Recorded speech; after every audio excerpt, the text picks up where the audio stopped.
Vice ganda, inaliw ang netizen sa resulta ng Miss Universe 2024.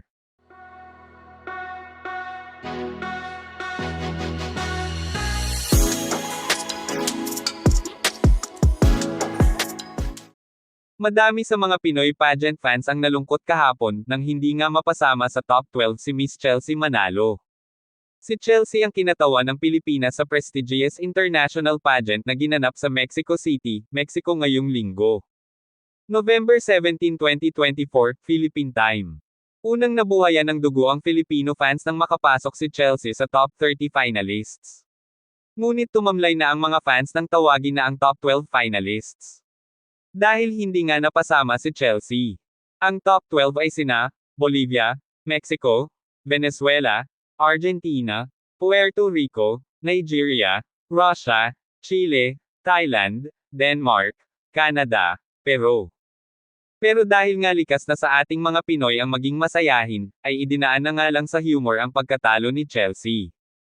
Ang nanguna nga dito ay ang It's Showtime host na si Vice Ganda. Si Mim Vice ay kilalang aktibong taga-subaybay sa Miss Universe pageant.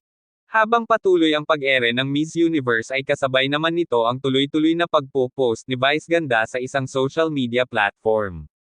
Una niyang pinansin ang pagiging mag-alaw ng host na si Miss Universe 2012 Olivia Culpo. Olivia, puyat ako at nakainom. Baka pwedeng wag masyadong malikot hinihilo mo ko ats. Relax. Go Chelsea. Unang tweet ng It's Showtime host. Sumunod naman na napansin ni Vice ang pagrampa ni Chelsea sa swimsuit competition. Ayan, ganyan Chelsea. Gusto ko yung rampang parang may pinapahid ka sa gutter.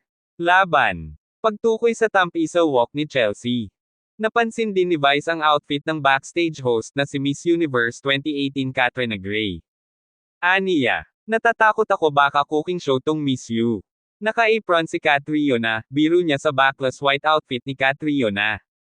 At nang hindi nga mapasama si Chelsea sa top 12 ay narito ang sumunod komento ni Vice Ganda bilang reaksyon.